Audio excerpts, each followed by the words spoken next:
አይቴ ብሔራ ለጥበብ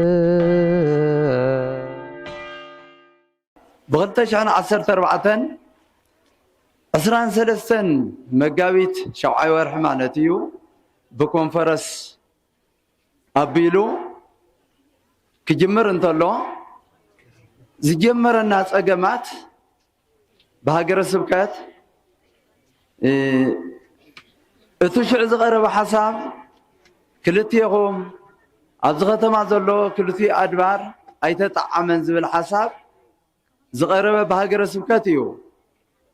بأنا زغيربه خصي وين بند أبي أجزي دبر مدانيتون زغيربه خصي نبرن نحنا نفلط نجار يلان يلنا يوم أي ما زي فلتكم ما خوينكم بر تصور دا أو نجار منفس قدس بهان أب كلتي هنا أو زأت أو سب كلتي هنا زي تخافرنا يو وينو زي تتقمنا أيام زولي ولنا ما نحنا زنجار زي خافا خمينا نسمع زلنا أي سمعنا ينيلنا بدحريو بزنجر زيو إلت عسران سلستن شاو عور حز جمره بدحريو إننا تزاررون حد نجر ناولس أنيحهم كلتي دوري كدمر الله وزب الحساب يمس كلتي دوري كدمر الله وزب الحساب مسمسه وا نحنا بحق بتخكل بتزولنا حساب نز حساب زي زمصوه مجمريا أفتعلت عسران سلستن زنبرة زولو زلوق حساب زومصو هاجر سبكتيو بدحر يقول عبيت عدينا وين دما شماغل لينا زبلو 12 سبات ني 12 سبات خبكابيو كلتي دوري كدمر الله وزبل حساب يمصمو هو امو نحنا اذ نجر زيو زخون انت خوينو نتوم ما يبركانات ممكن الزاراروا تما يبركان تتقبلوا نافذ قرب يخليو ما يبركان تزي تقبلوا جن كم يجر نافذ قرب يخل تما يبركان جن كنقرب لز حساب زي مسبلنا كم زي زولا نجر يمثل قال اوادون العلمي يتزغنه اب حد اطبيا دبري بعلو خيلو دبر خوينو كجلجلن سلازولة قال اوادي كلتي دبري يدمر زول نحنا ينقبلن نبل دحر كلتي دبري يدمر زول ينقبلن مسفلنا بحق بتخكل تشعز تبارع نجر نا تبارع اخيدو نزوزي زنبر سبكا قوائيه حلقه دبري كنتم سبكا قوائيه بولو يبلوهم نسخاتكم انتم سبكا قوائيه نسخاتكم يدمر زبل قال انت زي اتيكم كنكسكم هنا أي دمر انتيلكم كتكسسيهم يدمر تيلكم كن كتشلهم يقوم ذو الحساب يمثل انتي غيرنا نحنا أي دمر نعملت هزبي أي دمر نعملت مايركاين كمي غيرنا نحنا يدمر لنا نحنا بينتنا سبكا قوي مالتكو كاب حمش تزي وحد كاب تشعت تزي بزحيو بأشعة غصر هزبن العلمي تزغون مسناي كلتي يدبر كهنن كم يقرنا بالعل هزب خوينا كم زي عينة وصان وصينا كنزارب نخيل تخكل كخونا يخيل نزول حساب نبمو بزنقر زي استلعله اتكهن قليو توارير كأخاي بهان نقليون تأجد كأخاي بهان نقليو سلطان كاتحادي كالخاي بهان نقولي إدمان عند أبي يجزي تزاوير كأخت قلقل لك ناتب عليه بتعمل زكاهن زين سوكا قوي زين سحية تجني غير كم مالتي بحق بتغكل تصل السبت يخون زبل تشعز نورس سوكا قوي حلقة دبرن تغيروا تفلت يخان تهزوي أبزاو دمرت زي أخوينا نتزن ورا حلقة دبرون أجدنا يوم سوالو نتسوكا قوي أنت أجدوا مسوالو بأرصبو كالي سوكا قوي مرس إلو تهزوون نساتهم ورأيتك نتبزلوا حلقة دبرن سوكا قوي تمريص انت بك تتقم حالي في زخون حي حالي في زخون السبات يزنبر صلعهم إلنا من السبات قنا يكونن حزون أبزم حين يوسف كاقوائي سرحوا زنور سرح زلمعوا زنور لمعات وسطاوي يخون دقاو قلقالوت كم زتريقوا زلهم زكوب لستنزيو نايز عمت زيئيو تعوية داراش بزي زلو نايز عمت زيئيو زوي زلو ما يقول قوات تقوعيتو نايز عمت زيئيو أبزن لمعات زي أنقل ثمن ولهم زلنا سوات كلهم تقوم تيو ثم ساقر سبكة تقانايو نزاد برزي أو تساقم زتوا زلو اتلمعات كي يلمع في كريستيان كي يقلقل حزون تطويلي إنه تطويلي إنه تساقي منا نساتهم مبزي أستزاروا وازم مبزي أزلوا سواتهم نولهم تقصهم ذلنا حواتنا نسهم زولوا حساب تقريصة كوهاقر سبكة تصحيفة انتسبق قد بزغوانا نقر مسيانا بزي أتنبب نسخا أقيدك اللهو نسخا انتاب سلطان كوريدك اللهو ممر زكارياس يبنيرهم أبززولكم نايكال أي حلقة دور استشمو أشمناكمن سلطاني هاونا كان يلوم بعالتهم وردية كنت كوفي لهم أماري صمنا أن توقعوا سلطاني هاونا كان يلوم نعومون الناشا مقوقون تاب سلطان كوريدنا كاينا كاب كنت كون يلا خان الناولو برار ورقت صبح قصر زيبل ورقت وبزيني حقيفهم حيزمو كنريا كاينا انت هزبي بحق بتخكل جن نحنا سقيم الناس اللي زلوا دمس حزب كريستيان يسمع دمس ما بركان يسمع بزول كان يقولنا سقيم الناس جن نحنا نام ميديا قرصا حزب سمعنا امان حزب سمعنا ابحان انت بيت كريستيان بعلى خيت محدر زي كريستيان زي ام حدار يطنكر غي يسرح دنبن حقن بيت كريستيان تغتيلهم زم سوكاغوي ازيهم مرقيتا دمك ابنت كبكور يخليه بس توابن تزاز متوكيره حق لنا ايو نعي تقصي اخا انت يلومني انا غير نافتي سوكاغوي خمسي ايلومن انت يله تخكل يكونكم من قصعتي من فرد تغيركم ناولن زي كريستيان زيا منفسو محدر على خي الى خيت محدر بدنبان حقان كيت محدر كيت قلقل شبا غيرما بتغكل هاجر سبكت قلنا احنا منفساوي انا ابوتات يوم كمور حنا زقبؤم نيرو نحنا خمتن ولا مكم بحق بتغكل بصان ابوتاتنا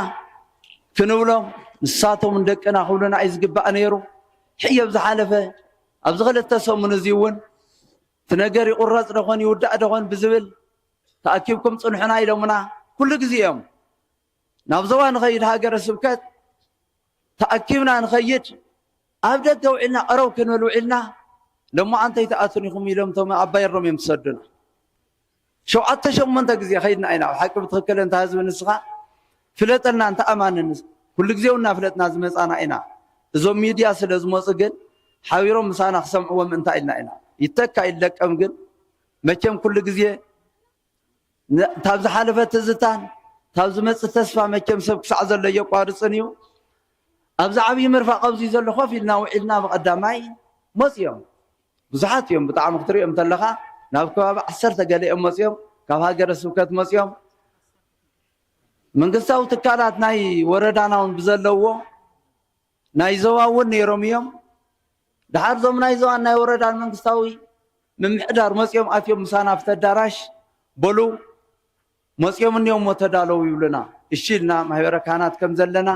عبيت عدو سنات نيرومنا كلهم من يتأكل بكم حدا عسرت يخوني يوم أبز مرفقنا لنا كوفيلنا كأطيوم لنا تتصبنا دحار مئتا وموصع يبزح زم وردا من قصاو محدارو تشنيقوم صقيموم بكا انت اين تبلوم تموقني وعبيت عدينا زبلو استوسن سوات نسون وصيهم يخيدو ثم منان يصو طرحنتهم كاناتينا رخيبنا خنكيد يقولوا بحق انا بتخكل انا انت زي تقاقي او ميكائيل قدم خندي عامت يوم وصيهم نابزيس نليكتو غان تاداقي تايدا سب اكيبكا زي صنحها بينخا تطويلكا صنيحها نيلو ابو كبارخ سب زي بزحه امان زي بزحه يزبلنبر نعسرت زي بزح اماني فريقا كاستم معنا في وصولنا ما تقول حدث قبرنا تقبأ هو صلوا من الساعتهم بمال ونحن نقول نمنتاي تأماني وصع زبهل نمنتايو كانوا قم قلقليو بيت كريستيان زم حضره حزب كريستيان أماني زم حضره نمنتاي كوصي يبلوا منا نحن ونتنادينا فصمنا عاطة موتنا نحن ونزي خفين ولنينا حويرنا وصينا خيرنا بزلوا خيدا كيدمون تقبارا ما يقدفون بدحر يستور ورقاقتون نيه مسخاء أجدك نقل أنت عبدو مزة ترفوه تدوم زولو زلو بعلم 4-5 ورعي عز يومه زكاه نزي صواريو بحقي أفتت أميمو كل حدا يكون مكم أنا دحان خون يغل زي تكريستيان تطور تلونا أيام نزي أفهم قد 4-5 ورعي أفهم أميم أما أكيدنا أين علمنا بانكتات دبدابيتات نالا أخو تأكيدي دمس كي تغفلوا من نوالو أميم منا يركو من هاجر السبكات نابا حقي بتغكل بعين حقي ناي منفس محدران تخوينو هم أيقونان هاجر السبكات صرح زل سرح ما كم أنا أنت هزون تفلت أزلكا نحنا قن بحق زبيت كريستيان زيو تمبزي زلو واردياتاتون طميم قديفو ما خيخدو اتكان مقلقل بزي نيون كفيو مرير وسبيم سقاويان يوم زمني كاونت بيت كريستيان زيوم كثرن ليتن عرر انتولن تلو مسقمم كيبتننا انتاي انت قبرنا عايز حيش زبلينا ابزي تاكبنا زلنا مو انا بحق بتغكل بزحلفو انت نبي بن يرئيو تستنى ريبورتنا إذا حلفه حيون كنبب اللو سلسباله حنسا حس ربنا كنبيلكم كاب 10 دقيقة زي يوزح قروب كتصبينا نوال كله نزد مسكم من يمسكن يغني الله يودي اللغو نحزنا الفصمنا يوم فصاميتات يوم بتكبر أو صحفات نداسفرنا زي بتحاويرو بيننا ونسرحنا يتكون سياو زقت أمنا صقمنا في توزن حنا ربح حصيرو بين ناس فصبنا تكبر وني يبلنا صقمات زيو قدم زبيت كريستيان تاينرا 75 عامة قصيرة من مبدخنتن عرسا زي تخيلن دومزا ون 8 مدد دومز نورن يعني را من ما انت تجمر تلاقن زخل باسن زخل حنفشين يزبصح نيرو مالت مسنا يزوابيت كنت نتا اساسركا تገንዘብ አቡነ ከም ዝዑል ነሩ አይፍለጥ ነሩ ህዝብ ጠንኪሩ ባዕሉም ገንዘቡ ኣብ ልምዓት ኣብ ዘውዕለሉ ግዜ ግን እዚ ሁሉ ሽግርን በከራን ዝፍጠር ነሩ እሞዝ የምልክቱ ክልተ ሪፖርት እንየዋልና ተመጀመሪያ ካብታ መጀመሪያ አትሒዛ ክሳብዛ 2015 ዝፈጸምና ፍጻሜታት ኣብዚንየ ካልኣይውን ድሕሪ 2015 ውን ሰላም ኮይኑ ተረጋጊኡ ምሕደራ ብዝተመስረተሉ ግዜ ኣብዚ ልምዓት እዚ ኣብዚ ወፈርናሉ ግዜ ድማ ከም በሓድሽ ተላዒሉ እገለ ሸምኩኻን እገለ ውረድ እገለ ትረፍ እናተባሃለ ዋላ ስነት ልምዓት ተዋጢ ዝነበረ ታህዚ ገንዘቡን ተኣጊዱ ቤተ ክርስቲያንና ኣብ ዕግርግርን ሕንፍሽሽን እያ ትርከብ ዘላ ሓሳብ ሕጂ እውን እሞ ዝኾነ ኮይኑ ኣድላይ እንትኮይኑ ክልቲአን ሪፖርት ከቕርበልኩም ምስቲ ግዜ ترازي اللي تناي كلت شحن 15 سنون الله كلتين كنا الشيء مولحان زربا خي يوزح كلتين تفقد لنا مجمريا تناي كلت شحن 15 ريبورت يا تقرب زلا بنا زساون بناي سبكا قدس مريم بيت كريستيان لوخات زوص حصير ريبورتي نحن قبل على استتقسنا نهزب الأخوات أبدورنا قدس مريم بيت كريستيان هزب زي فولتو بغلتشان 14 عامة مرت والكسبات تأكيبهم نشيدش تور حزا أكل ناي سبكانا سبكا قوين حلقة دبرن أب سبكان داون أبيزقي بتدقاقامي ناي مدمار فلسفن حيزهم نغلتي دبري ممرحبحو أوصيهم محاور كاناتنا هزب كيف ولطو تقبارا يخون اللويلهم وسينهم زرزر كنتاتون نزي مسل نسون أب كتم عند أباكونا بيت كريستيان قدس والكسبات بشوم مدمار تغتيلهم قدس مريم بيت كريستيان مسند أونا أبيزقي نمدمار بموال بناي بعلوم توقسو كاب حق قالعود وصاي حق بيت كريستياننا تغيروا بناي مدمار فلسفنا تقتلهم ناي بعلوم ممرح بيت كريستيان حانسيصوم دبرنا ناب عبي قلولاون حنفشين عقرقرنا اتيانيرا نسوون نزم محزي حزب المحبرن زي فلطو قال اوار زي فقر كايدا حق كاب قال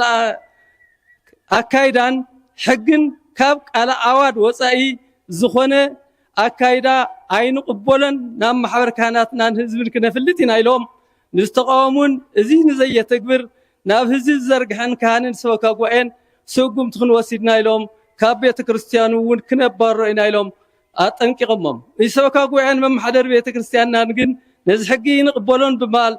نتي حو اجندا بمقوام نام محورم محبر كانات زرزر كناتاتو قريبهم اسم محبر نسن حساب ترديو ملو تقايمو نستقامون نستقاطعون نزي ممحي اين قبل نزبلو وسانه توسين لهم نسون كاغلغلس توررو قدماي قشبرها تادسه كالاي قشي غبره كحساي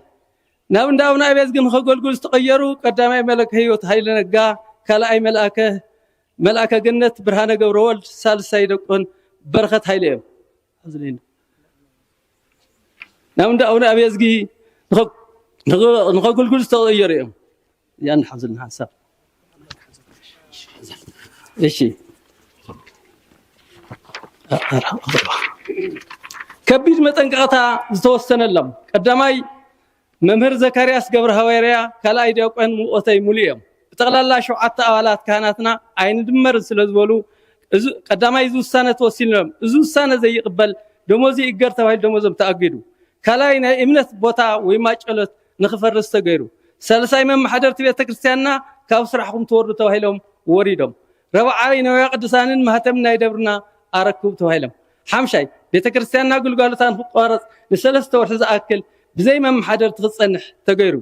شارساي ገንዘብ ቤተ ክርስቲያንና ሰአን መምሐደርቲ ንማይን ሓደጋ እንተቃልዑ ገንዘብ ባኺኑ ሸውዓይ ለመስካናትና ውን ለሰለስተ ወር ተአግዱ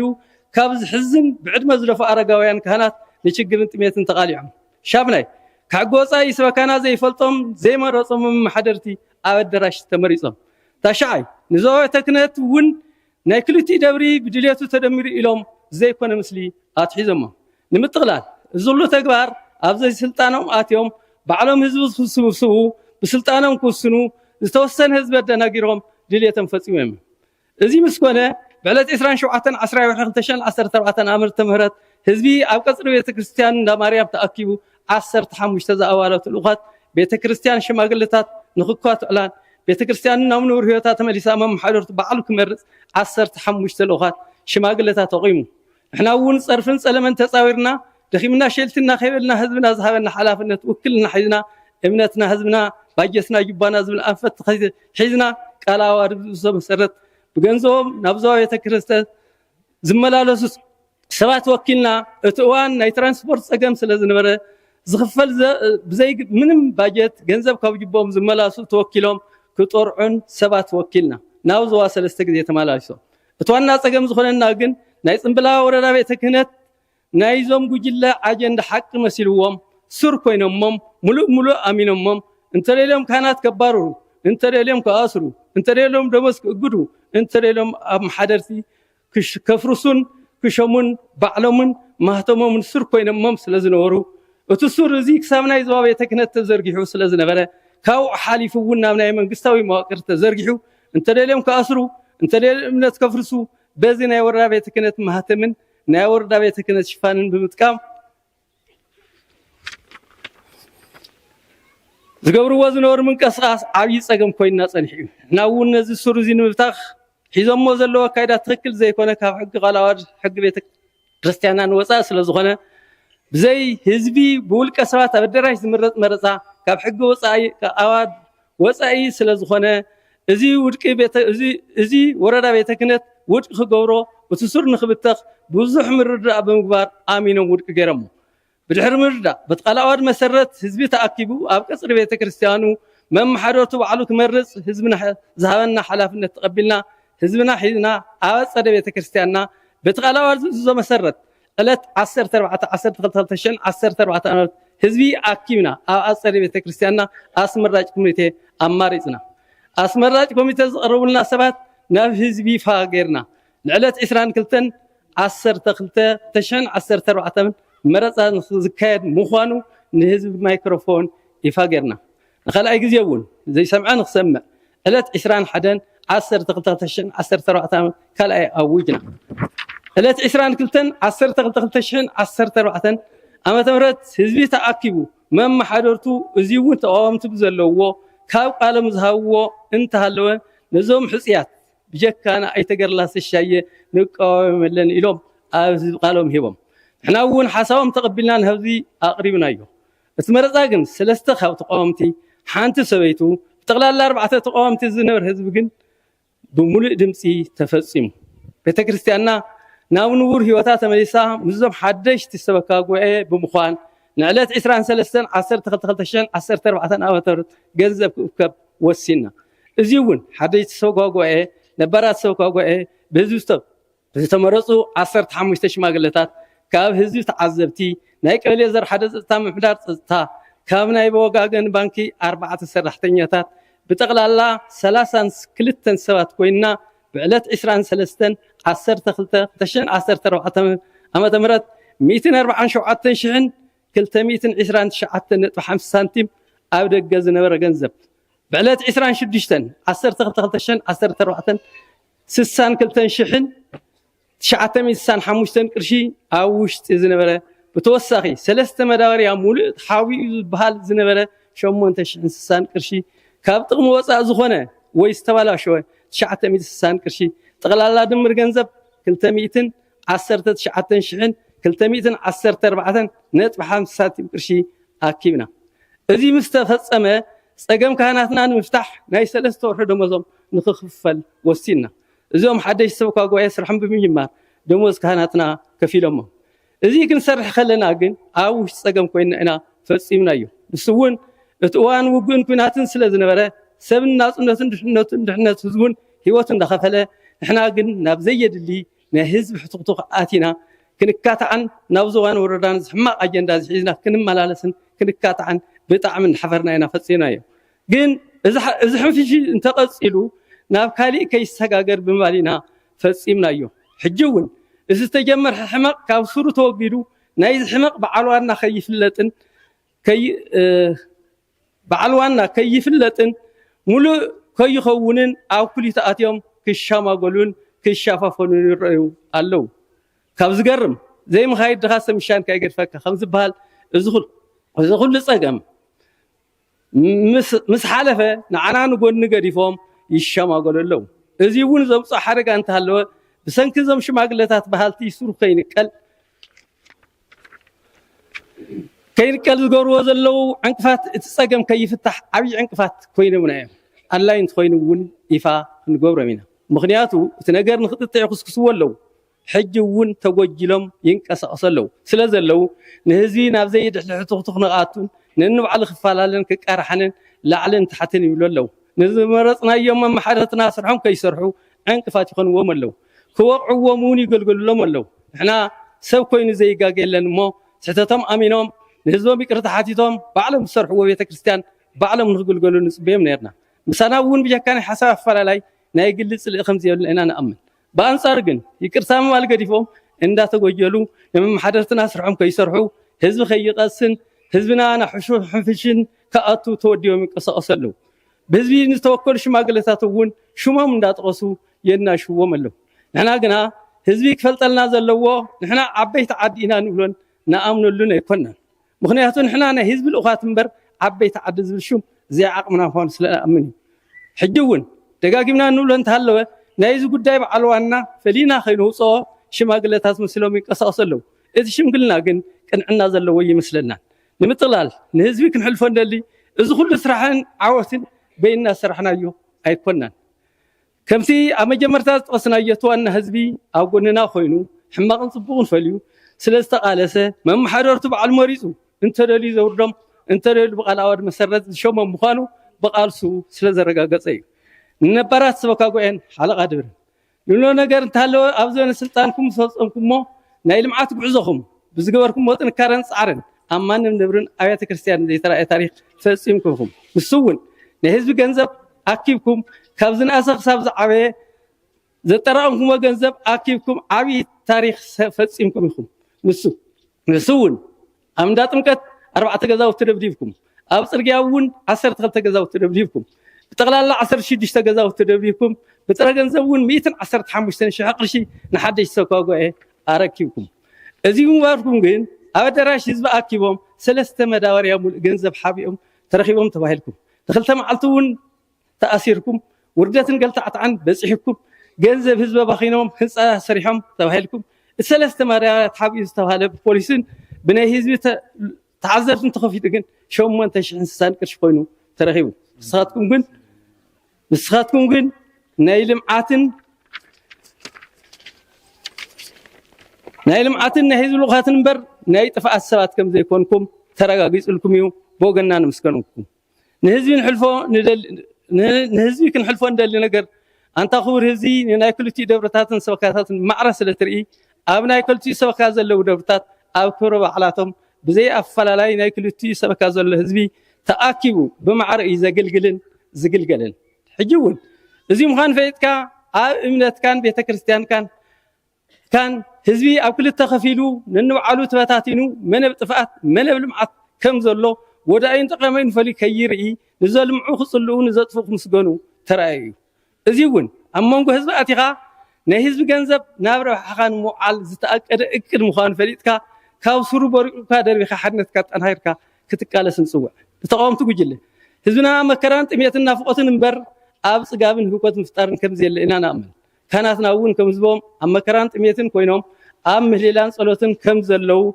ኢና ንኣምን ስለዝኾነ እዚ ምዃኑ ፈሊጥኩም ህውከትን መከራን ካብ ምፍጣር ተዓቂብኩም ትዕግስቲ ትገብሩ ኢና ንምኽረኩም ንምጥቕላል ንሕና እምነትና እንዳ ማርያም እንዳ ኣቡነ ኣብየዝ ግን ብማዕረ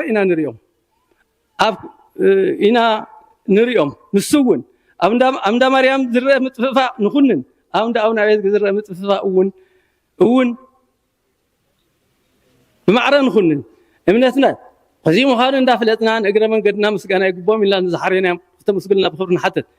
ቀዳማይ ናይ ቅድስት ማርያም ቤተክርስትያን ካህናትን መምህራንን መዛመራንን ዲያቆናትን እዚ ኩሉ ፀገምን ሽግርን ጥሜትን ተፃዊሮም 3 ወርሒ ደሞዞም ተኣጊዱ ብዘይ ምንም ደሞዝ ንህዝቢ ሙሉእ ግልጋሎት ስለዘገልገልና ካልኣይ ናይ ወጋገን ባንኪ ሰራሕተኛታት 4 ሰራሕተኛታት ሰዲዶም ገንዘብ ስለዝተኣኸቡና ሳልሳይ ናይ ቀበሌ 01 ፀጥታ ምምሕዳር ገንዘብ ምእካብ ፀጥታ ምርግጋግ ኣብ ምኽባርን ብተዓዛነት ስለዝተሓወርና ኣብዚ ኣፍታ ራብዐይቲ መሲልና መስገና የምነቶም ዝዋውነ መስጊና የምናሽ ምሳና ዘለዎ ይመሲልና ክሳብተን ፐርሰንቶም ሳብ ዝወስዱ ኣለና ኢና ዝብል ነሮም ዋላኽነን ባይና ምንም ሰነድ እንዲ ዝገይርናዮ ዝነበርና ንሕና ናይ ዞባ ናይ ዛፍትና ናይ ዞባ ቤተ ክህነት እቲ ተዘርግሑ ዝነበረ ሓደገኛ ሱር ከይስፋሕፋሕ ንክብትኽ ብኣካል ከይኮነስ መንፈስ ዓብይ ነብይ ከም ዝበሃል ብዝሰኸነ መንገዲ ሓቅን ዘይሓቅን ንምፍላይ ግዜ ሂቦም ስለዝኣለይዎ ነዚኦም ኩሎም ንክተመስግኑና ብክብሪ ንሓትት እሞ እታ ናይ ረብዐይቲ ቢልናያ ዘለና ምሳና ዘለው ይመሲልና ነሩ ናይ ቀደም እዩ እሺ ኣብዚኣ ካብ ልኡኻት ናይ ሰበካ ቅድስት ማርያም ቤተክርስትያን እዮም ቀዳማይ ኣይተገድላስ ሻየ ኣይተስማረ ፀሃየ ሃለቃ ተኽልተ ወርቅነ መምህር መንግስቲ ኣብ ብርሃነ ሃለቃ መለስ ፀሃየ ኣይተ ማከለ መረሳ መርጌታ ደመቀ ገብረ ህይወት ኣይተ ፀጋይ ብርሃነ ኣይተ መልአከ ኣስፋሃ ኣይተ ልጃለም ጌታሁን ሃለቃ ሙላው ራያ ወይዘሮ ብርሃን ሃይለ ወይዘሮ ባይነሽ ገረጻዲቅ ወይዘሮ ፍረወይኒ ገረተንሳይ ወይዘሮ ፀሃይነሽ ለገሰ ወይ ጓልቀሺ ሓይሊ ህዝቢ እዩ ወስብሐት ለእግዚአብሔር ወለትንግል ወለመስቀሉ ክቡር እዚኦም ተብ 15 እዚኦም ኣብተና ሽዑ ዝነበሩ ልኡኻት ናይ ህዝቢ እዮም እሺ ዕለት 1/6/2017 ኣብ መሰራርታ ናይ ደብረገነት ቅድስት ማርያም ቤተክርስትያን ከተማ እንዳባጉና ደብረገነት ቅድስት ማርያም ቤተክርስትያን እንዳባጉና ብ1942 ዓመተ ምህረት ብዝነበሩ ዓበይቲ ዓድን ህዝብን ተሓባቢሮም ተመስሪታ ምስተመስረተት ብሰንኪ ዘይምዕሩይ ኣመሓድራ ንብዙሕ ዓመታት ኣብ ዕግርግርን ገንዘባ መን ከም ዝወስዶ ስለዘይፍለጥ ኣብ ድኽነትን ዓርሳ ዘይትኽእልን ኮይና ፀኒሓ እያ እዚ ከምዚ ኮይኑ ምዕሩየም ምሕደራ እንተርያ ብዙሕ ዕግርግርን ባእስን ዝፈጥር ነይሩ ኣብነት ኣብ 2014 ዓ.ም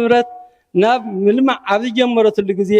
ብዙሕ ፀገማት ተፈጢሩ መምሕደራትና ፈሪሶም ደሞዝ ካህናትና ተኣጊዱ ካህናትና ተባሪሮም ቤተክርስትያንና ንሰለስተ ወርሒ ተዓፅዩ ወዘተ ብዙሕ ፀገማት በፂሕዋ እዩ ናይዚ መቐፀልታ እውን ኣብ መበል 75 ዓመታ ኣብ 2017 ዓመተ ምህረት ናይ ደብረ ገነት ቅድስት ማርያም ቤተክርስትያን ዝገጠምዋ ተመላሳትን እዚ እናመከተት ትገብሮ ዘላ ልምዓትን ዘጋጥምዋ ዘለው ፀገማትን ዝምልከት ዝተወፀነ ሓፂር ፅሑፍ ካብ ተሓቲ ተዘርዚሩ ይርከብ ደብረ ገነት ቅድስት ማርያም ቤተክርስትያን እንዳባጉና እታ መንቀርቅር ዓበይቲ ዓዲና ባህልትን ካፍታ ናይ ዞባ ሰሜን ሃገር ምስከትን ኣብ መንጎኦም ተቀርቂራ ዝበቆለት ሰበካ ጉዕን ናይ ደብረ ገነት ቅድስት ማርያም ቤተክርስትያን ናይ ህዝቢ ልኡኻትን ማሕበራ ካህናትን መልእኽቲ ኣነ ገዛ ኣይሰርሓላን ኣይሰርቀኒ ከም ዝበሃል ሰበካ ጉዕናትን ምታት ሓንፂፆም ላም ልምዓት ወፊሮም ፀገም ቤተክርስትያንና ንምፍታሕ ህዝቦም ተሓባቢሮም ተልምዑ ብዙሕ ፀገማት በፂሕዎም እዩ ቀዳማይ ናይ ማይ ጥቕሚ ተረዲኦም ኣብ ቀፅሪ ቤተክርስትያኖም 15 ሜትሮ ዒላ ሒቶም ማይ ኣውፅዮም ካልኣይ ፀገም ቤተክርስትያንና ንምፍታሕ 140 ሜትር ካሬ ዝስፋሕቱ ዓብይ ኣዳራሽ ሰሪሖም ሳልሳይ እቶም ቅድሚኹም ትርእይዎ ዘለኹም ምንፃፍ ከብልስቶንን ኢንተርሎክን ልዕሊ 3500 ሜትር ካሬ ዝስፋሕቱ ህዝቦም ተሓባቢሮም እንተልምዑ እዞም ኣብ ላዕሊ ዝተጠቐሱ ዓበይቲ ዓድና ባህልትን ናይ ዞባ ሰሜን ምዕራብ ሃገረ ስብከትን ናብ ኩለን ሴክተራት ናብ ወረዳን ዞባን ክልልን ናይ ክልል ፀረ ሙስና ኮሚሽን ቤት ፅሕፈትን ብዙሕ ፀብፀባት ወይ ፀለመ ተኻይሎም እዩ ቀዳማይ ገዛ ናይ ቤተክርስትያን ሸይጦም ህዝቢ ይኹን ዘሎ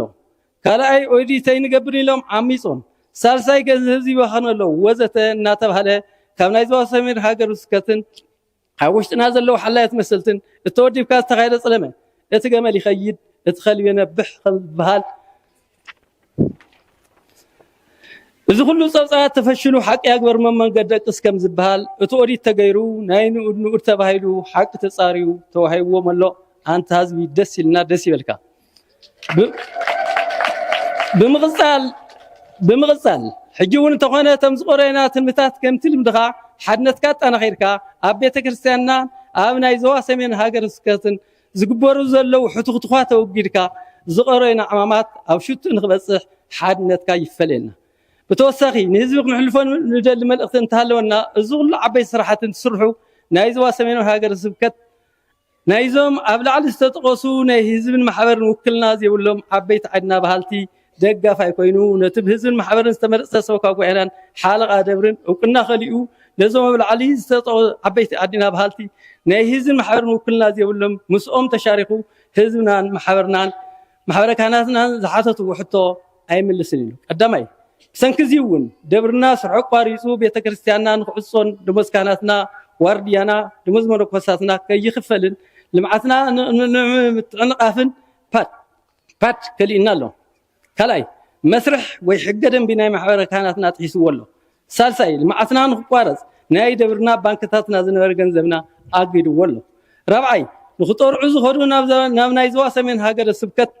ሰበካ ጉዕና ብፖሊስ ክባረሩ ተገይሩ እዩ ካብ ዝገርም ናይ ዞባ ሰሜን ሃገረ ስብከት ነዛ ደብርና ንምድኻምን ማለት ዕግርግርን ጎንፅን ሕንፍሽን ከኣታን ህዝቢ ከም ህዝቢ ዘይምርኣይን ቤተክርስትያንናን ህዝብን ዝሓተቶ ሕቶ ከይምልስን ናይ ልምዓት ጉዕዞና ንምጥንቃፍን እቲ ናይ መጨረሻ ጥፋቶም ካብ ዝሓለፈ ከይመሃሩን ጎደሎም ከየስተኻኸሉን እቲ ዝተጀመረ ልምዓትና ንምቁራፅን ነቲ ልምዓት ካብ ህዝቢ ከልምዕ ኣብ ባንክታትና ዝተቐመጠ ገንዘብ ልምዓት ከየልምዕ ብስልጣኑ ኣጊድዎ ኣሎ እዚ ኩሉ ኣብ ህዝብና ይኹን ኣብ ደብርና ዝፍፀሙሉ ዘለው ግፍዕታት ህዝብና ክፈልጠልና ኣለዎ ብተወሳኺ ነቲ ከም ኣምነ ተክለ ሃይማኖት ሙሉእ ለይቲ ብሓደ እግሩ ቆይሙ ቤተክርስትያንና ዘገልግል ዘሎ መምህር ዘካርያስ ገብረ ሃዋርያ ነቲ ብህዝብን ማሕበርን ካህናትን ዝተመረፀ ሓለቓ ደብርና ካብ ስርሑ ኣጊዱ ክነቶ ኣጊዱ ካሊእ ናይቶም ባዕሎም ዓበይቲ ዓዲና ባህልቲ ውክልና ናይ ህዝብን ማሕበርን ካህናትን ዝየብሎም መሻርክቶም ሸይሞልኩም ኢሉ ንቀሺ ፃዕደይ ጉዕሽ ሰዲድዎ ኣሎ ብተወሳኺ زنا أدبراتنا نغيرسنا سلام كي رخبان مسناي زوا سمين معراب هاجر السبكت اندادنا غره نتي كاب 2014 كساب 2017 عام تمرت اذا كله عقرقرن غونسن كاب حق وصا كاب حق قال اور وصاي نزم ابلعل استطقسو عبيت عدينا بحالتي ناي حزبن محبرن وكلنا زيبلهم وانا متحاور كوينو حقاويان نخمسلو ماتم داتمه كحق قال اور وصاي اب دراش سبكاكواي زمر زنبرن كساب حجون اتي عقرقرن غونسن نخقصلن زقالس زلون نايزوا سمين هاجر سكتن نزا دبرنا بدرتاتنا بمحركاناتنا حزبن زي تمرصه نفلق غورن كاين ناي وردا كتما انداباغنا ناي ادباراتنا ناي وردا بيت كنت مم حدر غير شي ملكم يسديد ولد محركاناتن زي تمرصه مم حدري مسدادو تامباغنا محدرو تغبار رغغصلو ازيون اتنا حزب ገንዘብ ኣብ ልምዓት ከይውዕልን እዝደብርና ከይለምዕን እቲ ገንዘብ ማሕበርካ ተጠቂምካ እቲ ደብርና ከይለምዕ ዝተኣቀደ እቅድ ከም ዝኾነ ኢና ንኣምን እዚውን ስልጣኖም ተጠቂሞም ንኽጠርዑን ተኸዱ ኣፀያፍ ዝኾነ መልሲ ህዝብን ተድሕንኩም እናተባሃለ እቲ ኣምባገናዊ ምሕደሮኦም ተጠቂሞም ዝኸድዎ ዘለው ኣካይዳ ገንዘብካ ከይውረልን ልምዓትካ ከይተዓናቕፍን ተሪካ ትቃለሶም ንፅውዕ زحيل زيون كساب كنديناي دمس زي سمع عفان 5 انا نامن ازي كنبل كلنا تبيرو نايول قدليتهم زفصون نمبر حزب زغلغللو ايكونن مالت حدا سب قصع خلو ناي يغباي مسلو كواس تحلو انت خونه اتغباي غنا سنسلت حزن زي مسه بعل خابطاش ورقه بلعل خوينكا نجر كي صارخا سلطانكا تطقيمكا توسنه وسنه كاباين لعل يلنيلكا موسانن نتزوسن كيوسنه يغباي اهبنيلكا فراج خوينكا تغورو محدرا امباغنتي نخطرعو وي يغباي وهانا إلهم نزحاتتو يغبايم كندمهاب يغبايم كليخا نابيرو خياتو مخلكالن بوليس كسغومارون ازي دمص حزب زي مسمعان معفانون عفناي سالساي حزبن محبرن زي زمرصم محدري بسلطان كاتطيمكا ببطاش ورقه باريركا نعاخان محاوركان زتقم بعلخا محدر مشامن ገንዘብ ህዝቢ مقارنون تገንዘብ ኣብ ልምዓት ከይውዕልን ኣገርግር መፍጣርን ተልእኮ መፍጻምን ዝመስል ህዝቢ ክፈልጠል ክትሓስበሉን ይግባእ ንምጥቕላል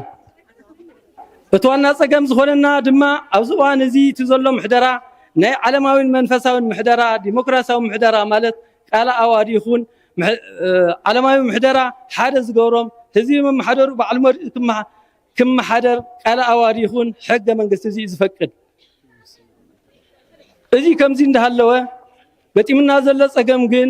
እቲ محدر خلت عينت ኮይንና ይርከብ ንስውን ኣብዛው የተከነ ኣብዛው ሰሜን ምዕራብ ሃገረ ስብከት ዝረአ ዘሎ ብሹም እቲ ቅዱስ ናይ መንፈሳዊ ማህተም እንዳተጠቀምካ ኣምባገናው ዝኾነ ውሳነ ሕግ ቃል ኣዋድ እናጥሓስካ ሕግ ቃል ኣዋድ እናጥሓስካ ብሹም እቲ ቅዱስ ማህተም እናሸቀጥካ كانتنا سبكاكو عينان مئسارن كنت مئقارن مسكالكم كن حدقو كوينا اندابلكا مخلكال مفرحان دمور تقبار كوينو يركب نايفتح أكالاتون زتوسنا وسانة بسنكتي مهاتم حق اندام وسلام بوزو حق فتات عبد فتاتنا يسحنا له إذا عم باقنا وزغنا أتحساس وانا السرارحان دبرتاتنا إذي عم باقنا وزغنا أتحساسا كستوعلو يقبا تسقعو اتينا يزوا سمين معرا هاجر السبكت عاب دبرنا مس وشتنا زلو عبيت عدنا بهالتي تشاريخو دبرنا 4 عام زاكل عاب عقرقرن غونصن تركب محدرا بيت كريستياننا بتاتينو لمعاتنا بالقالتي تعاطيو الله سنكزيون سبكت ونجيل عدوت استمرو دمزكاناتنا دمزو اريانا دمز مرقساتنا لمعاتنا وزته تقلال بيت كريستياننا تعاصي توقاسو الى الله حجون اتي ኣብ 2014 ዓመተ ምህረት ኣብ ደብርና ገጢምና ዝነበረ እቲ ገንዘብ እቲ ብህዝብን ማሕበርን ዝተመረፀ ሓለቃ ደብርና መርጌታ ተኽልቲ ባህታ ብስልጣንካ ብብጣሽ ወረቐት ኣባሪርካ ንዓኻን ንማሕበርካን ዝጠቅም ምሻሙን እቲ ዝተኣቀደ እቅድ ቤተ ክርስቲያንና ንሰለስተ ወርሒ ዝኣክል ተዓፅዩ ደሞዝ ካህናትና ተኣጊዱ 7 ካህናትና ካብ ግልጋሎት ተኣጊዶም ማይጨለትና ፈሪሱ ሰበካ ጎያናን መማሕደር ቤተ ክርስቲያንናን ንኽእሰሩን ክባሮን ወዘተ ከም ተገረ ዝፍለጥ ሓቂ እዩ ናይዚ መዘልታ ድማ እቲ ጎንፅን ዕግርን ፈኸም እንዳበለ ፀኒሑ ሕጂ እውን ኣብ 2017 ዓመተ ንበል ካልኣይ ግዜ እቲ ናይ ዓለማዊ ምሕደራ ኣብ ዝተወጠረሉ ግዜ ከም ትልማዶም እዛ ቤተክርስትያንና ንኣርባዕተ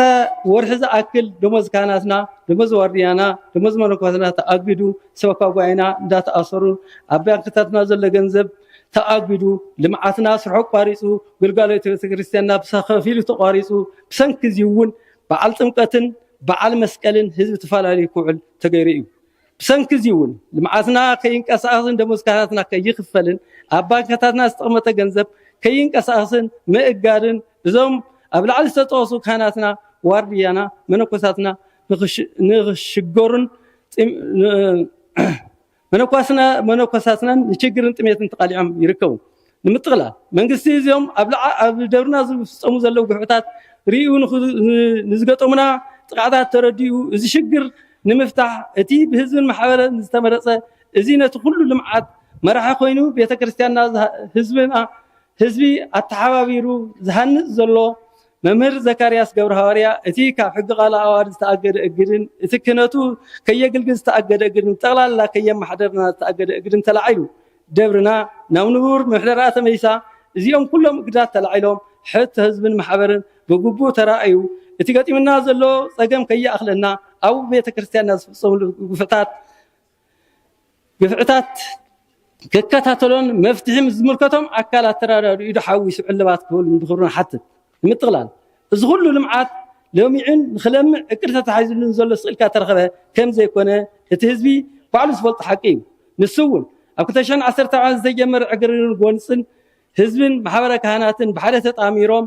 ዘምፅዎ ልምዓትን ሰናይ ምምሕዳርን ኣብ ደብርና ንክሰፍን ተሓባቢሮም ነዚ ኩሉ ፀገም ንምፍታሕ ተቃሊሶም እዮም ንሱ እውን ቀዳማይ ማሕበረ ካህናትና እንዳተኣሰሩ እንዳተባረሩ ክነትኩም ወይ መስቀልኩም ክንሕድገኩም ኢና እንዳበልካ ምፍራሕን ደሞዝ ምእጋድን ተፃዊሮም ፀገም ኣብ ባዕሎም ይኹን ኣብ ስድሮም እንዳበፅሖም ህዝብና ኣይንጠልምን ኢሎም ህዝቦም እናገልገሉ ፀኒሖም እዮም ካልኣይ ህዝቢ እውን ንዝተፈጠረ ሕንፍሽን ጎንፅን ንምእላይ ህዝቢ ኣብ ቀፅሪ ቤተክርስትያኑ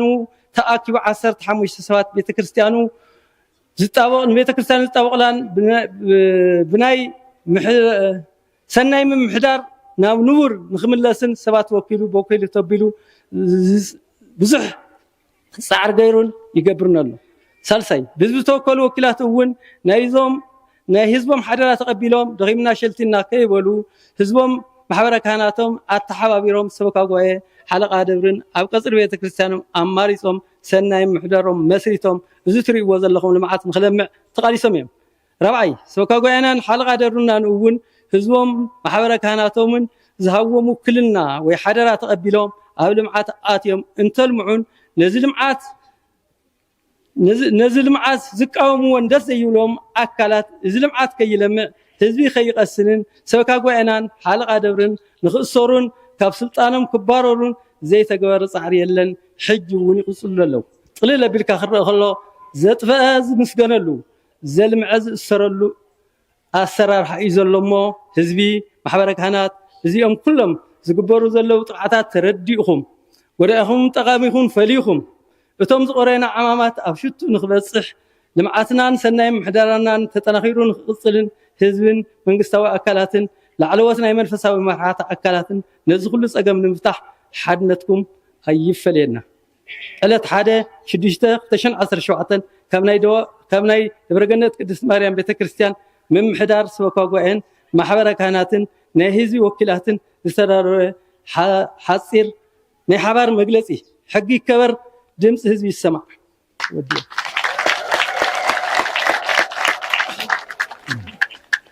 መስል እናቐረብና ኢና እናወዳእና ኢና ኣብዚ ኮፍ ኢልና ዘለና ኣብዚ ኮፍ ኢልና ፀሓይ ንውቃዕ ዘለና ንሰብ ዘይኮነ ዜርካ ናብ ቤት ነርካ ናብ መሬት እሞ ናብታ ናይ ዘለዓለም ገዛና ኢና ማለት ንኸፍሎ ዘለና መስዋእቲ ይኹን ድኻም ፀሓይ ንውቃዕ ዘለና ነዚ እሞ ንእሽተይ ተዓገሱልና እናወዳእና ኢና ነዚ ቀረበ ሪፖርት ኣብ ዝሓለፈ ሰሙን እውን ብሙሉእ ድምፂ ተረጋጊፁ እዩ ሕዚ እውን ንክልተ ሰባት ዝኾኑ ብሓሳብ ክንድግፍ እሞ ካብኡ ብኢድ ኣረጋጊፅና ክንሓልፎ ዝብል ሓሳብ ኣለኒ ሓሳብ ዘለዎ ስመ አብ ወወልድ ወመንፈስ ቅዱስ አሐዱ አምላክ በቀዳምነት ከመስግነኩም ዝደሊ ሚድያ ነዚ ሮሮ ናይ ህዝቢ ነዚ ፀገም ናይ ህዝቢ ነዚ ፀገም ናይ ደብሪ ነዚ ፀገም ናይ ቅዱሳን ነዚ ፀገም ናይ ቤተክርስትያን ክትፈትሑ ምምፃእኹም ታሕጓሰይ ወሰን ይብሉ ብምቕፃል ህዝብና እውን ን4 ዓመት ዝኣክል ብዙሕ ሸለውላጋ ኢልካ ኢኻ ብሰንኪ ውልቀ ሰባት ብሰንኪ ሃገረ ስብከት ዞባ ሰሜን ምዕራብ ማለት እዩ በፅሕዎ ዘሎ ናይዚ ህዝቢ እዚ በሰላ ኣብ ርእሲ እፅዋን ክባን ተወሳኺ እፅዋን ክባን ፈጢሮም ኣብዛ ቤተ ክርስቲያን ብንፅህና ልቢ ከይግልገል ቤተ ክርስቲያን ከይስዕም ካብ ኣብ ህውከትን ኣብ መከራን ኣውፂሖሞ ይርከቡ እዚ ቤተ ክርስቲያን እዚ ካብ ድሑር ኣከያይዳ ናብ ዝዘመነ ኣከያይዳ ንክገብር ህዝቢ ደባጉና ምስ ማህበረ ካህናት ኮይኑ ብዙሕ ፃዕርታት እናገበረ ከም ዝመፀ እዚ ፃዕርታት እዚ እውን ፍረታቱ እናርአየ ቤተክርስትያናት ካብ ሓደ ናብ 2-3 ቤተክርስትያን እናሃነፀ ዙርያን ግብን ውሽጢ ቤተክርስትያን እናሃነፀ ሓደ ልቢ ኮይኑ ሓንቲት መዓልቲ እውን እዚ ህዝቢ እዚ ማህበረ ካህናትናን ሰብካ ጉባኤን ተባኢሶ ይፈልጥ ዘባእስዎ ውልቀ ሰባት ጥራሕ እዩ እቶም ጉጅለ ተወዲቦም ምስ ሃገረ ስብከት እናተሻረኹ ነዚ ህዝቢ እዚ ላዕልን ታሕትን እናበልዎ ይርከቡ ማለት እዩ ክሳብ ሕዚ እውን ሓንቲት መዓልቲ ኣዕሪፎሞ ይፈልጡ ነዚ ቤተክርስትያን እዚ ንምሕማስ ነህዝቢ ደባጉናን ከባቢያን ንምሕማስ ሓንቲት መዓልቲ እውን ኣዕሪፎሞ ይፈልጡ ፈቆዶ ገዛ ፈቆዶ ሆቴል ፈቆዶ ዞባ ሃገረ ስብከት ከርተት እናበሉ ነዚ ህዝቢ ከርተት እናበልዎ ፀኒሖም እዮም እዚ ሽግር እዚ ምስ በፅሐና ካህናትና ምስ ተኣሰሩ ሰበካ ጉባኤና ምስ ተኣሰሩ ክሳብ ሕዚ እውን ኣብ ቤት ፍርዲ ከርተት ክብልኦም ዝርከቡ ስለዘጥፍኡ ዘይኮነስ ስለዘልምዑ መስመር ስለዘተሓዙ ብውልቀ ሰባት ዝጠፍእ ዝነበረ ገንዘብ ብደንቢ ብሞዴል እናተሰርሐ ኦዲት እናተገበረ ክኸይድ ዝተገበረ እዚ ኩሉ ፈሊጡ እዚ ህዝቢ እዚ እዚ ሰበካ ጉባኤ እዚ ከይዱ ምስ ፀርዐ እውን ምፁና ናብ ህዝቢ ውረዱ ተባሂሉ ናብ ህዝቢ ይወርዱ ኢሎም ዞባ ምምሕዳር ዞባ ፀጥታ ምምሕዳር ኢዱ ምስእ ተወሉ ወረዳን ዞባን ኢዱ ምስእ ተወሉ ኦዲት ከይገብሩ ስለዝኣበዩ ኢና ተሪፍና እምበር ኦዲት ተዝገብሩ ነይሮም ክንወርድ ነርና ኢና ኢሎም እቲ ኦዲት ከዓ እምበይ በለንቲ ሰበካ ጉባኤ ፈለቀ ግን ኦዲት ይንገብር መራሒና ስለዘይኮነ ቤተክርስትያን ዘልበስስ እምበር መራሒና ስለዘይኮነ ስለዘይኣመናሉ ብኡ ኦዲት ይንግበርን ይነሩት ሓሳብ እምበር ኣይን ኦዲት ኣይንገብርን ዝብለ ይነበረን መጀመርያ ኦዲት ገይሩ ባዕልኩም ዝገበርኩም ኦዲት ኣይንቕበሎን ኢሎም ናብ ዳግም ከሰራእትዮም ዳግም ከዓ ዞባ ፀጥታ ምምሕዳርን ወረዳ ምምሕዳርን ኢዶም ስእተው ኦዲት ገበሩ ምስ ተባሃለ ዳግም ከሲርና ዳግም ከሲሩ ልኡኹን ሰበካ ጉባኤን ኦዲት ገይሩ እቲ ኦዲት ተራእዩ ካብኡ ኣይመረፅኩኻን እዮም ዝብልዎም ነቶም ሓለቓ ደብርና ማለት እዩ ግን ዝመረፅዎም ህዝቢ መሪፅዎም ንሶም ከዓ ተቐቢሎም ደብዳቤታት እዚ ፐርሰንት ክፈሉ እናበሉ እውን ከም ሰደዱ ደብዳቤኦም እውን ይገልፅ ማለት እዩ ብልሳኖም ብደብዳቤኦም ዝፀሓፍዎ መይሶም ክሒዶሞ ማለት እዩ ፃዕዳ ክሕደት ፃዕዳ ሓሶት ማለት እዩ ብመሰረቱ ትዘረባ በቲ ሪፖርት እውን ብዙሕ ስለዝተተንተነ ምንድግጋም ዋጋ የብሉ እዚ እሮሮ ናይ ቤተክርስትያን እዚ ሰሚዕኹም ኣንቲ ሚድያ መፂኹም ዘለኹም ንዓና ክትድግፉ ድምፂ ህዝቢ ክስማዕ ዝገበርኩም ሕዚ እውን ፃዕርኹም ምስ መረር ሰላማ ብምኳን ብቅልጡፍ ግዜ በቲ ሓድሽ ምሕደራ ናይ መነተ ሰላምና ክንመሓደር ሓደሽቲ ሰበካ ጉባኤ ኣድባራትና ወኪለን በቲ ሓድሽ ቃል ኣዋዲ ክምርሓ ክትሕግዙና ከም ዘለኩም እየ ክሕብር ዝደሊ ህዝብና እውን ኣነ ዘመሓላልፎ መልእኽቲ ሚድያና እውን ብሎማዓንቲ ጥራሕ ዘይኮነ ክትእኽሉ ዘለኩምስ ኣብያተ ክርስቲያናትና ኩለን ኣባና ዝግልጽ ኮይኑ ይውፃእ ሳላ ጥንካረ ዝህዝብ ሳላ ጥንካረ ናይ ሰበካ ጉባኤ ናይ ዝሓለቃ ደብርን እምበር ኣብ ኩለን ኣብያተ ክርስቲያናት ከምዚ ገሪፅ ዝመርሐን ዘሎ ሰብኣይ እዚ ማለት ስለዚ ሰብኣይ እዚ መሓውሩን ዝሓመቐ መሓውር ተጋሒሱ ናብ ሓድሽ መንፈስ ቤተክርስትያንና ክትምለስ ካብ ዕፅዋን ክባን ኣብ ርእሲ ዕፅዋን ክባን ተወሲኽዋ ዘሎ ቤተክርስትያንና ሓድሽ ህይወት ሰሪዓ ክትከይድ ክትገብሩልና ብጥብቂ ኢና ነተሓሳሰበኩም እዚ ናይ ግለይ ልኡኽ ዘይኮነስ ናይ መላእ ህዝቢ ደባጉና ብዘይካ ተሓንፋሽ ጉጅለ ናይ መላእ ህዝቢ ደባጉና ሓሳብን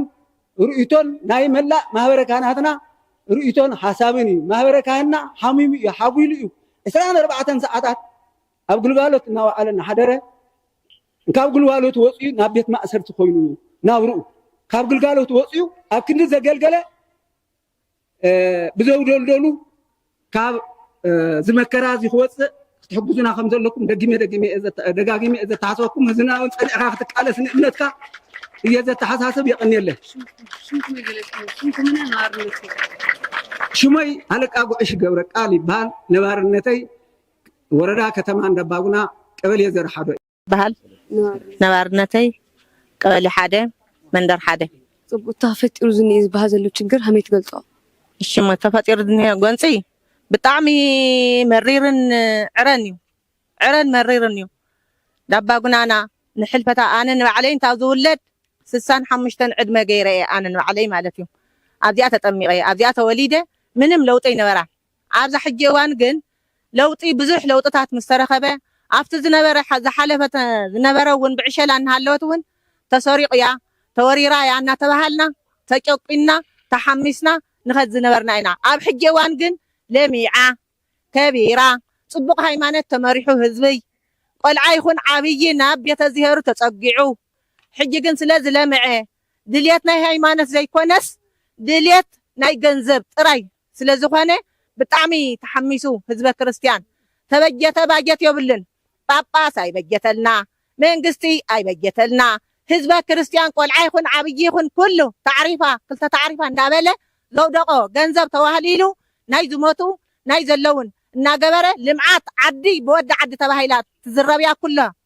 መንግስቲ ሰራሕተኛ ይኹን ኣብ ካሊእ ይኹን ልምዓትና ምሰል ማዕና ቆልዓ ሰበይቲ ተወዲብና ኣልሚዕና ናብ ጽቡቕ ደብሪ ዘርአና ብርሃን ስለ ዝኾነት ቀኒኦም ገንዘብ ስለ ዝደለዩ ደለብታ ሃብትን ዘለው ካህናት እዮም ዝበሃሉ ምናልባት ኣብዚኣ ግን ብቑዓት ድዮም ሕሙማት ድዮም ዘይተፈለጡ ውሽጦም መሪፅናልኩም ኢና እንዳበሉ ሰዲዶም ነቶም ህዝቢ ዝመረፆም የመሓድሩና እዮም ብቑዓት እዮም ተመሪሖም ንህዝቢ ዝመርሑ እዮም ተባሂሎም ተወከሉ ንዕኦም እናደብረ ይንጎኒ ንባዕሎም ስለ ዝደለይዎ ገንዘብ ናብ ጅባ ክስጎጥ ስለ ዝተደለየ እምበር ህዝቢ ክመሓደርን ታወት ክጽብቕን ክምልክዕን ዘይደለዩ ሰባት እዮም ኣብዚ ኩሉ ሕምስምስ ዘእትውና ዘለዎ እሞ እዚኣ እንድሓንኩም ይኣኽለኒ አብ ወወልድ ወመንፈስ ቅዱስ አሐዱ አምላክ አሜን። ዝኸበርኩም ካህናት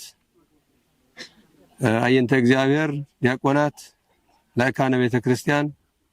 መምህራን መዘምራን ወዳስያንና መመስገንቲ እግዚአብሔር ዝኾንኩም ምእመናን ወለዲ ደቂ ኣንስትዮ ደቂ ተባዕትዮ ሰንበት ትምህርቲ ቤት ህፃናትን ኩላኹም እዚ ለማዓንቲ ክቡር ቅዱስ ናይ ቅዱስ ሚካኤል በዓልን ንምስታፍን እግረ መንገዲ እውን ነዙ ሕይ ነካይዶ ዘለና ብዛዕባ ፀገም ቤተክርስቲያንና ንምዝራብ ንክሳተፉ ኣብዚ ብፀሓይን ብኻልእን ብስራሕኩም ገዲፍኩም ኣብዚ ትርከቡ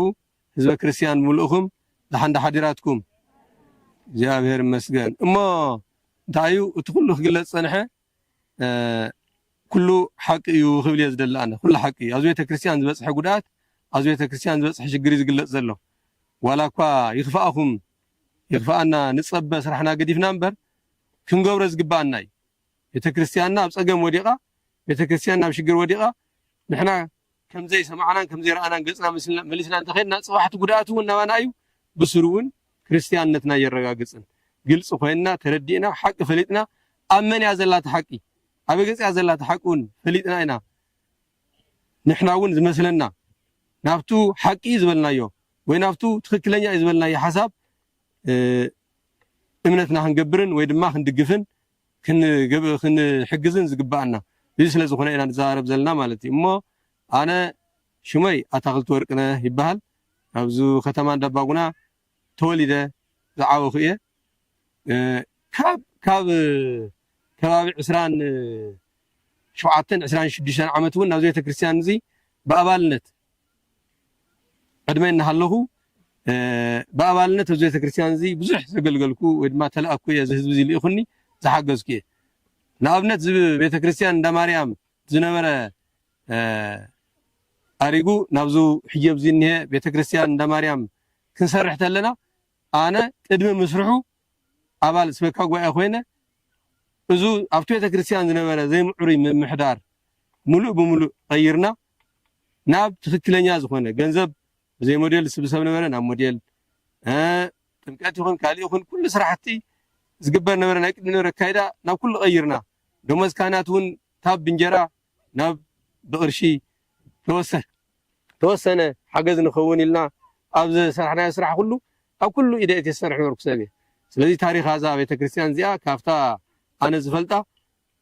ብዙሕ ነገር ይፈልጥ እየ ንምባል እዩ ዋና ነገሩ። ስለዚ እንታይ እዩ እዛ ቤተክርስትያን እዚኣ ንሕማቅ ይፀብቕ ዝሓለፈ ዓመታት ብዙሕ አንቀፍቀፍ የጋጥምዋ ነይሮም እዮም። ይኹን ዳ እምበር ምስ ህዝቢ ምስ ሰበካ ጉባኤ ምስ ወረዳ ቤተ ክህነት እናተጓነፅካ ይኹን እናተሓጋገዝካ ይኹን ናብዚ ሕጂ ዝበፅሐቶ ደረጃ ክትበፅሕ በፂሓ እያ። ድሓር ግን እቲ ህዝቢ እውን እናነቕሐ እቲ ማህበረ ካህናት እውን እቲ ናይ ጎይታን ሓሽከርን ዝነበረ ካይዳ እናተረድኦ ቅንዕና ወይ ድማ ሓቂ እናጎልሀ ብዝኸደሉ ግዜ ቤተክርስትያን ንዓበየት ክትከድ ጀሚራ እያ። ኣብነት እውን ኣብዚ ወሰን ፅርግያ ዝርከብ ኣብ ቅድሚ ተበረና ማለት እዩ ስፓልቲ ገፅ ዝርከብ 6 ክፍሊ ብፅቡቅ ኮይኑ ተሰሪሑ እዩ። ፅቡቅ ኣስበካ ጉባኤ ኣብ ዝመፅሉ ኣተገርላ ሰሻየ ኣብ ዝነበሩሉ ግዜ ምህረ ብርሃነ ሓልቃ ደብረ ኣብ ዝነበሩሉ ግዜ ፅቡቅ ስራሕ ተሰሪሑ እዩ። ድሕሪ እውን ሽዑን ተቃውሞ ነይሩ። ንምንታይ ገንዘብ ህዝቢ ኣብ ፅርግያ ከውሒ መስፈሪ ገንዘብ ምን ይፍለፀሉ እናተባሃለ ተቃውሞ ጀሚሩ ነይሩ። ድሓር ግን ዘይዋፅእ ምዃኑ ምስ ረኣይዎ ገዲፎሞ ተዘረባ ንሱ ቀፂሎም እውን ዳሕራይ 2014 ብርእሰ ደብሪ ምርጋያ ኣታክልቲ እናመርሕዎ እናሃለዉ ዝደብሪ ፅቡቅ ዝኾነ ስራሕ ተራእዩ። ምክንያቱ እቲ እዋን ሕማቅ ግዜ ነይሩ። ግን ድማ እቲ ገንዘብ ቤተክርስትያን ከይባኽን ንልምዓት ኩዕል ተባሂሉ ተጀሚሩ ነበረ ሓሳብ ኣይዕንቀፍን ብምባል ኣብዙ በዚ ብሙፃእ ምዕራብ ገፅ ብዘገጃቤት ገፅ ዝርከብ 16 ክፍሊ ዝበሃል ገዛ እሞ ብድብድብ እሞ ብዘመናዊ ዝኾነ ሰራሓ ተሰሪሑ ተሃዲሙ ተሰሪሑ እሞ ኣብቱ ሕማቅ ግዜ ምክንያቱ ስራሕ ተባሂሉ ቅድሚ እግድ ተታሒዝዎ ስለ ዝነበረ ኣይነቋርፆን ኢሎም ገንዘብ ህዝብን ኣበይ ክነውዕሎ ኢሎም ኣብ ፅቡቅ ስራሕ ውዒሎም ካብዚ ግን ፅቡቅ ኣይረኸበትን እዛ ቤተክርስትያን እዚኣ ካብኡ እንዳሓር ፀላዕላዕ ዝብሎም ሰባት በዚሖም እዮም። እዚ ናይ ቤተክርስትያን ገንዘብ ኣብ ቤተክርስትያን ስራሕ ምስ ወዓለ እቲ ቅድሚኡ ዝግበር ነበረ ሸፈጥፈጥን ሕማቅን እናተዓፀወ ከይድ ምስ በለ ነስበካ ጉባኤ እዚ ዝኾነ ምህዞም ሂዝካ ምድርባይ እዩ ዘሎ ካብ ዝብል ሽርሕን ተንኮልን ተጀሚሩ ሽዑ ድሕሪኡ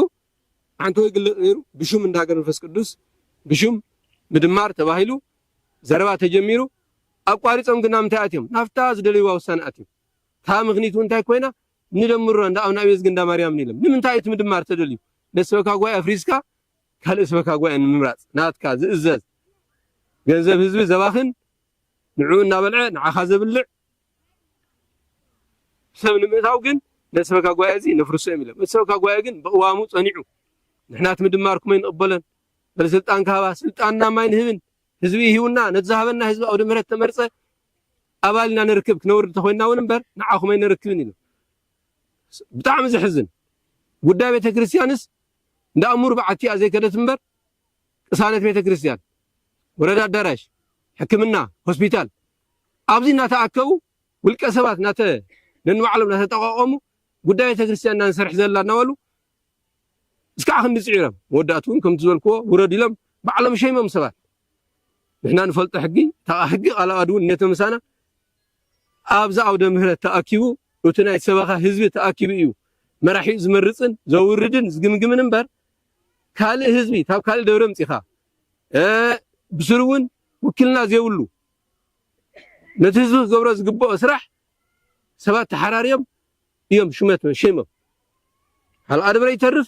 سبكاغو يترف شايمم وديام هوم نزيم نمالم اتم بقى سلطالكم مركو ايدكم هاو انت بالهم سبكاغو يناشو ساتم ግን ተሪረም دحار ግን ህዝብ ምስጨነቆን ሳቶም ምስጨነቆ መብዛው ደምረዝያ ንሕና ተረከበና እንተ ህዝብ ይጽጊሙና ስልጣንና ንሕደገለና ዝመረጽካና بزي تمرطو سبات زي نحدقلنا سلازي تقبلنا يلم حزب دما ايخونن يدفدا حازو صنحو نحجزكم بريلو نعانا 15 سبات وكيلو اذا بيتكريستيان زيا مزواخون مسورداخون محداريخون مسغاون نفساون محدارات تلاديخم تصقم فتحوا افاتحوا ملنا كموكلنا دما مسوردا محدار مسوردا بيتكريت تملاليسنا ازوم نور سبكا غواي تاغيدم لو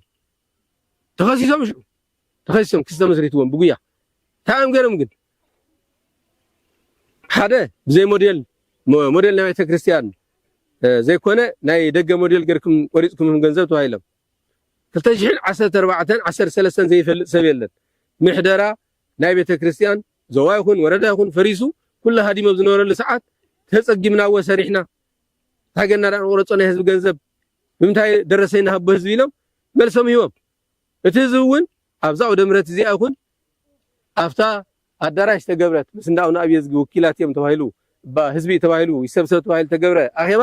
እዘም ሰበካ ጓይ እዚኦም ትክክል እዮም ታበም ጽምዳ ሞዴል بزي درسي دا خمجرم كسرحو ندحر وردا زيله ندحر زوا زيله نعم درسي زوم سب زوم ندحر زيله تاجرم دا يسرحو الذي تكل يوم تباهلو تودي ناس ابهالو كطيقو يغبو من يلو حزب حفيروم بتم كخسن لعل تحت غول نجمرم نور وردا بيتكنتن زوا بيتكنتن داي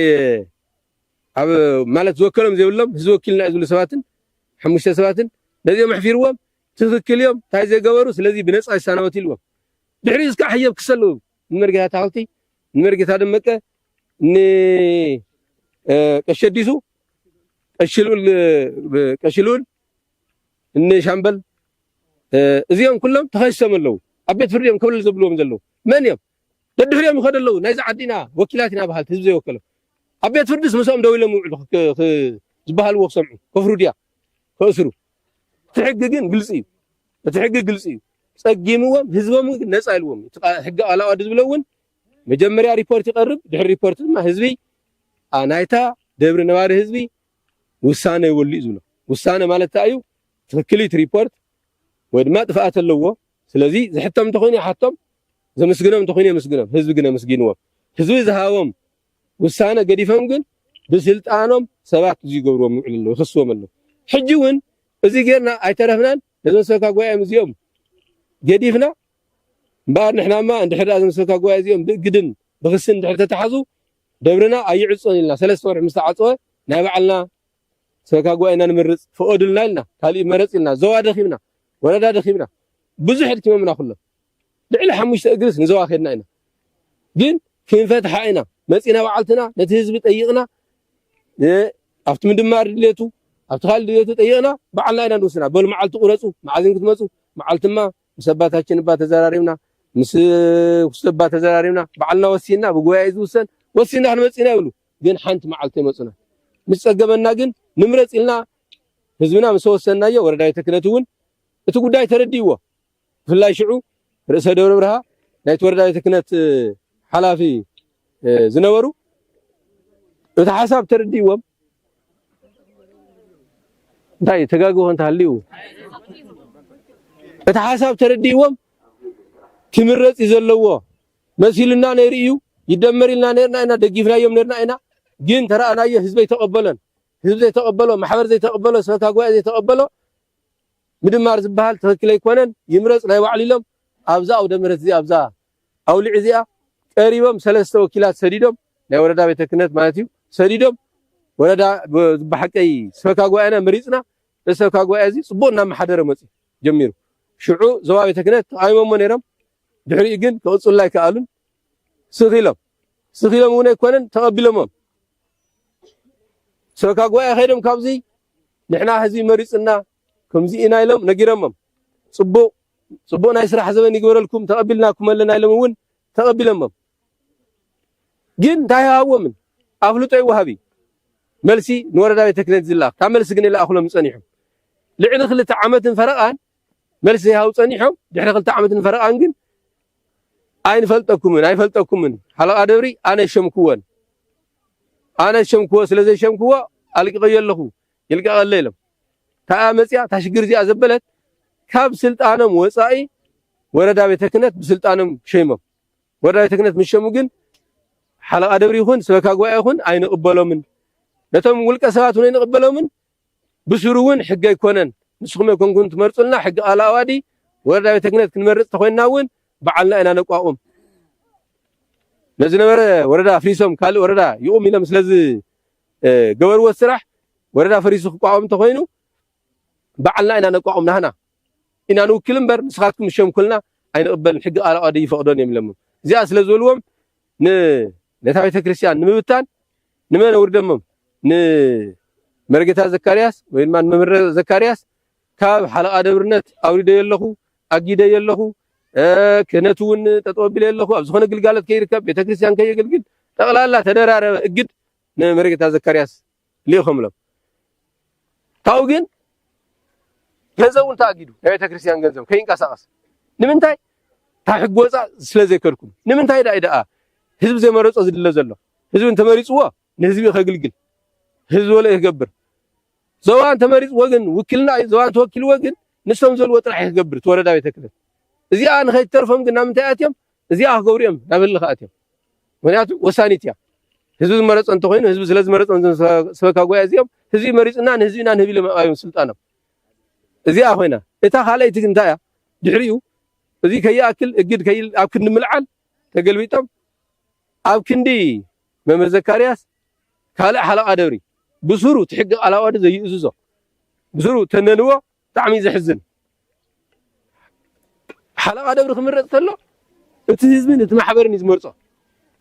لك عم سبك أقوى مالتيو رسالة أبو أمبر ناي سبك أقوى أمبر كال حلو فليش ما تقول أنت حلقة دوري جين تايولو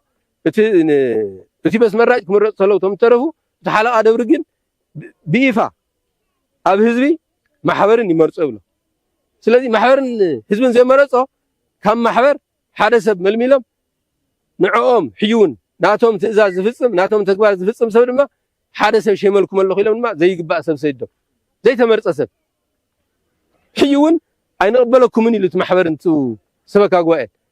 أين قبلان مغنياتو حق يولان حق سلذي يقولون إحنا بز مرصنا ينبر نسخم مرصكم يكون كنتم محاضرنا إلو تقايموا زي أسلز ولون بقى أخيرهم نزاوية كريستيان أبكن فتح مهاب إذا كان دموز مستة حزة عقله مستوى طيب هو أنا حدا بحد خمسي بمال حدا بحد أنا خمسي بمال نزو كاهن نزو كريستيان مقلقلي كل بزوية كريستيان زل سرح خي سرح لمعات كي لمع أجدهم ملو حين زاوية كريستيان زي تعاطي الله تأجد الله كل شيء قربت حوالله أبز حلفون تزراري ناينا أبز حلفون تراري ناينا كله حزب خفلت أمنتان حيجن انتاينا نزلنا زاوية كريستيان زي تعاطي على الترف كمل ينبره إذا كان كمل ينبر أي خون أي عصن حزب حزو حزبنا حزنا زاوية كريستيان زي كتكسليا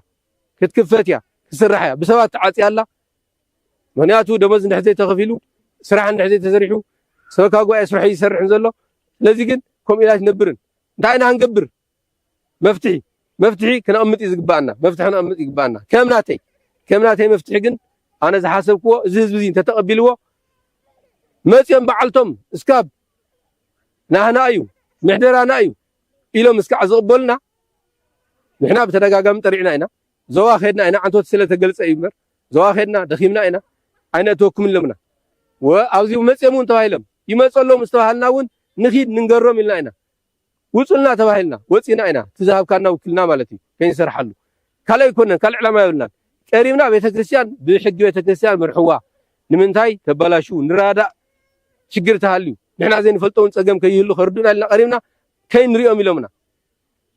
سلازي اتا مفتحي بيت كريستيان تعاطيات نبت يكونه تايت مفتحي تابزز بزي اتقمط ከም ናተይ ግን እንታይ ትብለላህኒ ንሕና ንሶም ዓፅዮም እንትኸዱ ንሕና እውን ቤተክርስትያንና ይንዓፁን እዚ ህዝቢ እንተኣሚኑሉ እቲ ተመርፀ ሰበካ ጉባኤ ጠጠው ኣቢልዎ ዘለዎ ስራሕ ክቕፅል ኣለዎ ናይዚ ህዝቢ ውሳነ ክቕፅል ኣለዎ ክንብል ተለና እንታይ እዩ ሞዴል የብሉን ሞዴል ታ ወረዳ እዩ ወረዳ ፈሪሲ ወረዳ ይብልናን ወረዳ ቤተ ክህነት ይብልናን ኣብዚ ዓዲ ኣይመረፅናን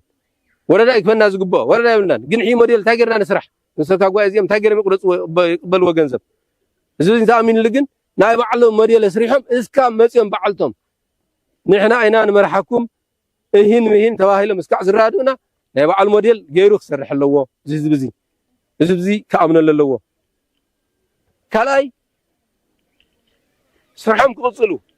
እቱ ኣብ ደገ ዘሎ ገንዘብ ዋላ እቲ ናይ ባንኪ ዘሎ ሞያ ግድቦ እስካዕ ዝፍታሕ ተብደሎ ዘሎ ገንዘብ ግን ከመሓድርዎ ክእል ኣለዎም ስለዚ ርክብና ምስ ህዝብና ክኾነ ኣለዎ ንሶም እስካዕ መንበረ ሰላማ ከይዶም ጠሪዖም ዝምሰጓጓ እዚኦም 4-5 እግሪ ናብ መንበረ ሰላማ ከይዶም እዮም ፍትሒ ተዋህበን ፍትሒ ስለ ዘይተዋህበ እንታይ ክግበር ዘለዎ ናና ፍትሕና ፈታሕና ክንፀንሕ ኣለና ጎይታ እስካዕ ንረክብ ጎይተት ኩና ኢልና እዮም ንሕና ዝበልናኩም ንሕ ዘይትገብሩ ካብ ሕጊ ወፃኢ ንሕ ዘይትኸዱ ጎይተት ኣይንኾነኩም እንድሕርሎምና እንታይ ኢና ክንገብር ባዕልና ንባዕልና ክንመሓደር ኢና እቲ ንሕና ሓሲበዮ ዘለኹ ኣነ ምክንያቱ እንታይ ክኾነ ኣለዎ ሰበካ ጉባኤ እዚ ከመሓድር ኣለዎ ባዕሉ ገንዘቡ ከመሓድር ኣለዎ እዚ ህዝቢ ድማ በዚ ውሳነ እዚ ፀኒዑ ከረጋግፀሉ ኣለዎ ናይ ባዕል ሞዴል ክህልዎ ኣለዎ ሸዐይ እዚ ክሰርሕ ኣለዎ በዚ መሰረት እዚ ክንገብር ኣለና ገንዘብ መሰብሰብ ግን እዚ ክንገብር ኣለና እያ ዝብል ወዲእ ኣለኹ ይቕኒየለይ አብ ወወልድ ወመንፈስ ቅዱስ አሐዱ አምላክ ክቡራን ሊቃውንት ቤተክርስቲያን ክቡራን ምእመናት ብሓንዲ ሓዲራትኩም እሞ ኣብዚ ደብረና ዝኒሀ ብዙሕ ውስብስብ ፀገም ብዙሕ ተተንቲኑ እዩ ኣነ ዝተረፋ ሓደ ክልተ እንተሃልየን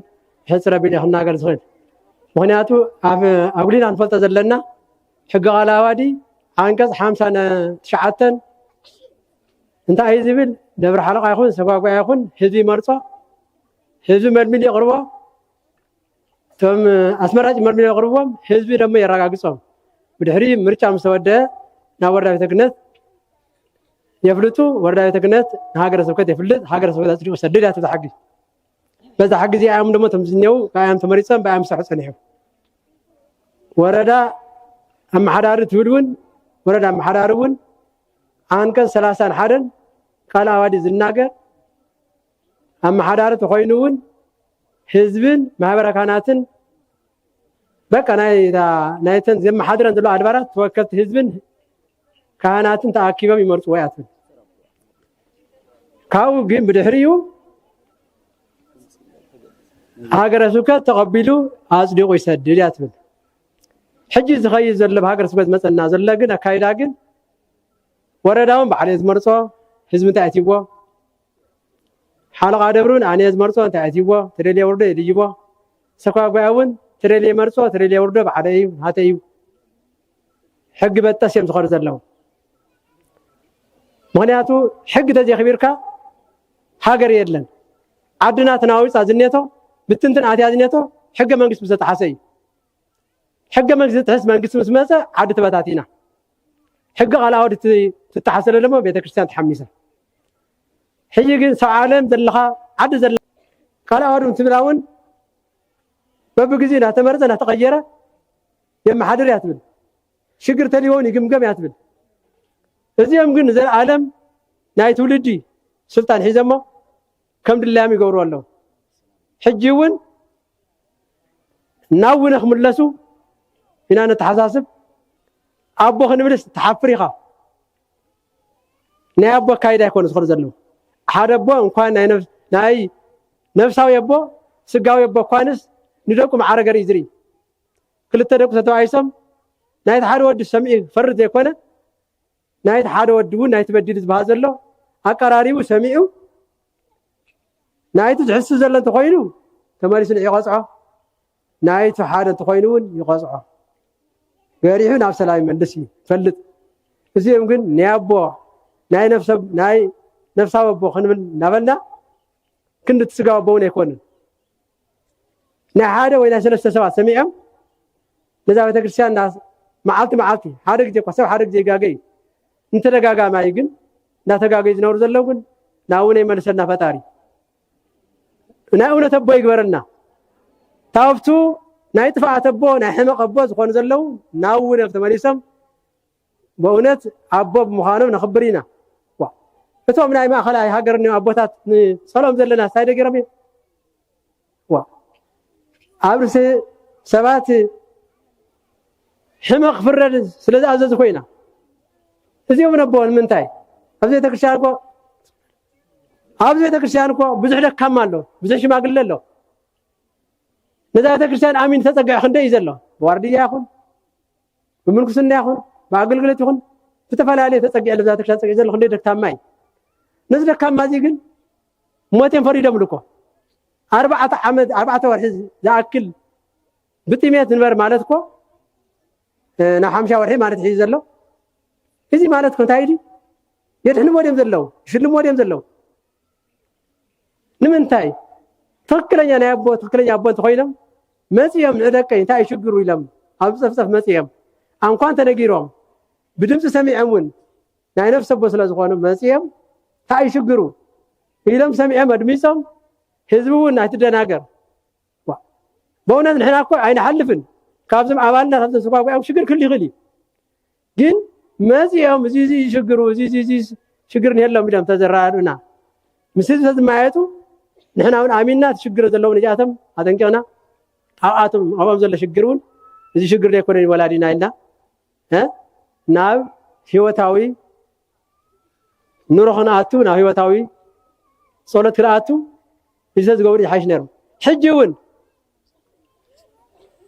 ናይ መንግስታዊ ኣካላት ዘተሓሳስቦ ናይዚኦም ተላኣላኽቲ ኣይትኹኑ እዚኦም ጎርና ብዘልኹም ናሰምዓኹም ኣይተስተግብሩ ሓቂ ውፅዎ ሓቂ ክወፅ ተኾይኑ ትክክለኛ እንተኾይኖም መራሒ እንተኾይኖም ናይ መንግስቲ መራሒ እውን ኣብ ህዝቢ ሽግር ተሊ ወሪዶም ህዝቢ እዩ ዝፈትሖ እምበር በይኖም ላዕሊ ኮይነ ኣይኮነ ዝፈትሖ ኣብ ላዕሊ ኮይነ ይፈልጠልኩም እየ እንዳበለ እኮ እዩ ኣይትፈልጠናን ዝብል ኮይኑ ኣብ ህዝቢ ትግራይ ናብ ዘይ ክንደይ መከራን ደቁን ክጉድፍን ሃብቲ ከጥፍን ኣትዩ ዘሎ እኮ ኣነ ይፈልጠልኩም እየ ዝብል መንግስቲ ስለ ዝመፀና ኮይኑ እዚ ንሕና ይንቕበሎን ዝብል ህዝቢ ትግራይ ደሞ ናብዚ ኩሉ መከራ ኣትዩ ስለዚ እዞም በዚኦም እውን ኣነ ይፈልጠልኩም እየ ዝበሃል ካብ ልምዓት ህዝቢ የወግዱልና ተደልዮም ትክክለኛ እንተኮይኖም ናይ ኣቦ ትክክለኛ ኣቦ እንተኮይኖም መፅኦም ኣብዚ ህዝቢ እዚዩ ኣረዳድኦም ሽግርና ይንገሩና ሽግሮም ክነግሮም ኣንቱ ናይ መንግስቲ ኣካላት ዘለኹም እውን ንሶም ብወረቐት ዝለኣኽዎ እሰሩና እንተበልኹም ኣይትሰሩ ክሰሱና እንተበልኹም ኣይትክሰሱና በእውነት መፅኦም ንስኻትኩም እውን ክመፁ ገርዎም መፅኦም ኣብዚ ዘሎ ሽግር ኣብ ህዝቢ መንፊት ኣብ እኽሊ ዘሎ መንገፍማ መንፊት እያ መንፊት ዘውፅኦ ኣብ ቤተክርስትያን ዓዲ ውሽጢ ዘሎ ሽግር ደሞ ህዝቢ መንፊት ዘውፅኦ ኣነ ሽግር ተሊኒ መርጀታ ግርማይ እዚ ሽግር ኣለካ እዩ ሽግርካ እዚ የስተኻኽል ከም ትሕጊ መፅሓፍ ተናገሮ ወንጀል ማቴዎስ ምዕራፍ 18 ተናገሮ ይንገር ቁጥር 15 ሓደ ሰብ ሓደ ሓኳ ተበዲሉ ንገሮ ካልኣይ ተበዲሉ ንገሮ ሰብ ገርካ ንገሮ በበል ሳሳይ ግን ኣብ ቅድሚ ህዝቢ ቤተክርስትያን ንገራ ኣሰራውቲ ማለት እዩ ቅፅዓት ሳብዚ ይጅመር ስለዚ ኣነ ከይተነገርኩ ናብ ቅፅዓት ናብ እርምጃ ተትበፅሕኒ ግን ክርስቲያናዊ ድዩ ብስርኮ ሰብኣውነት ድዩ ሰብ በዲሉ ትነግሮ ተስተኻኽሎ ኣይስተኻኽል እንተይሉ ግን እዩ ማኑ ዘይጤይስ ማኑ ዘይእብስ ማኑ ዘይጠይስ ይብል ሰብ ኮይኑ ዘይጋገ የለን ዕንጨት ኮይኑ ዘይትክ የለን ታይዳ ሰብ ጌጋ ኻዚ እንተልካዮ ጌጉ ተኣሪሙ ሰብ እዩ ዕንጨት እውን እፍትካዮ ተነዲዱ ዕንጨት እዩ ኣይነድድ እንተይሉ ዕንጨት ግን መድሓኒት እንታይ ድዩ ኣውፂኻ ምንብራ እዩ እቲ ሰብ እውን እንድሕር ጌጉ ዘይእርም ኮይኑ ኣነ ዘይእረም ተኮይነ ንሳ እታ መድሓኒት ስለዚ ሓደራ ዝብለኩም ናይ መንግስቲ ኣካላት ዘለኹም እውን ንዕኦም ስሒብኩም ኣምስ ህዝቢ ክተረዳድኡ ፀዓሩ ካብዚ ወፃእ ግን ንሶም ዝለኣኽዎ ግን ነዛ ቤተክርስትያንና ወረቐታት ዝመፃ ዘለዋ ናቐንጭፍኩም እናተቐንጭፋ ዝመፃ ዘለዋ እዚ ንቕበለን ኢና እቲ ክሳዕ ትማሊ እዩ ዘሎ ሕጂ ሳዕ ሕጂ ኣሎ ለማዓንቱን ሓደ ወረቕ ስሉ ይኾነ መዓልቲ ወረቕ ዘለኹም ንምንታይ ናብ ህዝቢ ከምዚ ገርኩም ኣቕረብኩም ኢሎም ቀዳማይ ንክልተ ሰባት ዝኾነ ግዲ ወረቕ ሰይደምሎም ኣለዉ أنتم سبات نستوعب با ስለዚህ እንተ ህዝቢ እዚ ዝመስል አንቱም ሚድያ አካላቱን ጥበብ ይብራ እውነት ይብራ እውነቱን ይንቋሕ መከራ ዘሎ ናነቑሕ ኸይድ እውነት ሹምዩ ዓብይ ሹምዩ ስለዚ ነዚ መፂኹም ነዚ መከራ እዚ ነዚ ሕመቕ እዚ ዘሎ ክጎልህ ዝገበርኩም እግዚአብሔር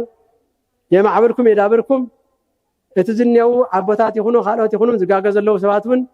ናብ የማን ተመሊሶም ናይ እውነት አቦታት ኮይኖም ዘለዎም ስሕተት አሪሞም ዘለና ስሕተት ንዓና ነጊሮም ናብ ሰላም ንመፀሉ ዘመን ይግበረልና ይቅርታ መጀመሪያ ጊዜ ሽመይ አፋለጥኩ ፀኒሐ አነ መርጀታ ግርማይ ፍሬ ካህን ይበሃል ነባሪ እንዳባጉና ቀበሌ 01 እየ ናይ ቤተ ክርስቲያን ናይ ነፃ አገልጋሊ ይበሃል ወዲ ማሕበሩን ደሞዘኛውን ይኾንኩን ናይ ነፃ አገልጋሊ ወናቱ ወለደይ ብነፃ እንዳገልገሉ እምበር ብደሞዝ ያገልገሉ አይምሃሩንን ስለዚህ አነውን ደሞ ቤተ ክርስቲያን ብነፃ ያዘገልግል አይለን ቤተ ክርስቲያን ዘላና ዓቅሚ አነስኩ አገልግለን ቤተ ክርስቲያን ነጠን በጣም ደሞ መስጊና ናቲ መስጊና ዶ ዝረብሕ ኮይኑ ግን ታዘለና ዓቅሚ እዚ አያዝ ናቴሞ ሰማኹኒ እግዚአብሔር ሰማኹም ሁሉ የጽብቀላ ተምሶካ ጎያ ተማላሊሰም ከይዶም ናብ መንበረ ሰላማ ድሓሪ ጎያ ሒዝኩም ውፅንተ ሃገረ ስብከት ተባሂሎም ሃገረ ስብከት መፅዮም ዞባ ሰሜን ምዕራብ ይግባይ ከሊኦሞም ይግባይ ምስከል ወትካህን በሙሉኡ 3-4 መኪና ሞሊኡ ናብ መንበረ ሰላማ ከይዱ እዩ ምስ ከደ ግን ምላሽ ይረኸበን ብሓቂ ብትኽክል ምስ መረሮ ኢና ኣብዚ ደረጃ እዚ ወፂሑ ከም ዘሎ ክትፈልጥና ይግባእ ሕዚ እውን ኣብ ዝሓለፈ ሰሙን ተወሲኑ ነይሩ እዩ እቶም 23 ኣባላት ናይ ቤተ ክርስቲያን ደገፍቲ ናይቶም ሰበካ ጉባኤ ኢልና ዝመረፅናዮም ብቐዳማይ ሕዚ እውን ን3-4 ዓመት ዞባ ሰሜን ምዕራብ ሃገረ ስብከት ኣለኹም ደስ ስለ ዘይበለና ነዛ ቤተ ክርስቲያን ሽባ ገይርዋ ስለ ዘሎ ባዕላ ዓርሳ ኸይዳ ከይትውስን ከይትመሓደር ከይተልምዕ ጠቕላላ ዓፂዋ ስለ ዘሎ ንሕና ታብዚ ንላዕሊ ክንፃወረ ንኽእልን ስለ ዝበለት ህዝቢ ተኣማንን ከምኡውን ማሕበረ ካህንን ሕዚ እውን ቶም ብቐዳማይ ዝመረፅናዮም 23 ሰባት ምስቶም ሰበካ ጉባኤ እናተናበቡ ናይዚ ቤተ ክርስቲያን ሃፍትን ገንዘብን የድሊ ብዝበልዎ ብሕሰቢ የድሊ ብዝበልዎ ሰነድ ገንዘብና ክቋፃፀሩልና ባዕሎም ከመሓድሩልና ነዛ ቤተ ክርስቲያን ከለላ ክኾኑልና ዝብል ኢድና ንላዕሊ ከምታ ናይ ቀዳማይ ማለት እያ እሺ አውርዱ እሺ ድገሙ ኢድና ንላዕሊ እሺ ደግመልኩም ዶ ንሕና ዞባ ሰሜን ምዕራብ ሃገረ ስብከት 3-4 ዓመት እዞም ሰበካ ጉባኤና እውን ከምቲ ዝበልኩም መፅባሕ ፅባሕ በራር ደብዳቤ እናተላእኸ ኣባሪረካ እየ ከምዚ ባይለካ እናተባህለ ሰበካ ጉባኤና እውን ስኸ ይበሉን ሕጋዊ ደብዳቤ ንሶም እናፀሓፉ ንቃወሞ ኢና እናበሉ እናሃለው ዘቃወመኩም ምክንያት ኢሎም እቲ ምክንያት ፈሊጦም ፈትሑልና ይከኣሉን ስለዚ እዛ ቤተ ክርስቲያንና እንታይ ኩሉ ነገራ ሽባ ኮይና ጠጠው ኢላ መቸም ሽባ ኮይና ወዲቓ ኢና ንብላ ዘለና ሕዚ ኣብቲ ዝሓለፈ ትርእይዋ ነርኩም ረይረይ እናበለት ዘልምዕዎ ዝነበሩ ልምዓት ትኔና ከፊልናሉ እኔና ኣብ ልዕሊ ፀገም ኮይኖም ዘልምዕዎ ዝሰርሕዎ እዩ ስለዚ በዚ ሓይ ግን ተወኪልናዮም ዘለና ብቐዳማይ ዝመረፅናዮም ኣባላት 23 ኣባላት ናይ ቤተ ክርስቲያን ምስቶም ሰበካ ጉባኤ እናተናበቡ ነዛ ቤተ ክርስቲያንና ጠቕላላ ናይ ህዝቢ ገንዘብ ከይጠፍእ ግልጋሎት ናይ ህዝቢ ከም ዘለዎ ክቕፅለልና ኣለዎ ንሶም ተናቢቦም ግን ሰበካ ጉባኤ ኮይኖም ክንዲ ህዝቢ ኮይኖም ክንዳና ኮይኖም ክሰርሑልና ኣለዎም ትብሉ ኢድኩም ንላዕሊ እየ ዝበሉ እሺ እዚኦም ከመሓደር ኣይተውርዱስ ሓደ ግዜ ኣይተውርዱ ኣውርዱ ክብለኩም እየ